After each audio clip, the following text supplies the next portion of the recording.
Hello all. మీలో ఎంతమందికి ear rings అంటే ఇష్టం? నాకైతే పిచ్చండి. అంటే కొంటే సరిపోదు, వాటిని ఆర్గనైజ్ కూడా చేయాలి కదా! సో, ఈ వీడియో అదే అనమాట.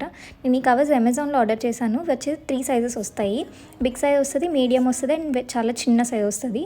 సో, నేను నా ఇయర్ రింగ్స్ అన్నిటిని ఈ కవర్స్‌లో ఆర్గనైజ్ చేసుకున్నాను. ఇలా ఫస్ట్ అన్నీ సెపరేట్ చేసేసుకొని, ఇలా అన్నీ సర్దేసుకున్నాను. నాకేంటో ఎన్ని ఇయర్ రింగ్స్ కొన్నా అస్సలు సరిపోదండి. ఇంకా ఇంకా కొనాలనిపిస్తుంది.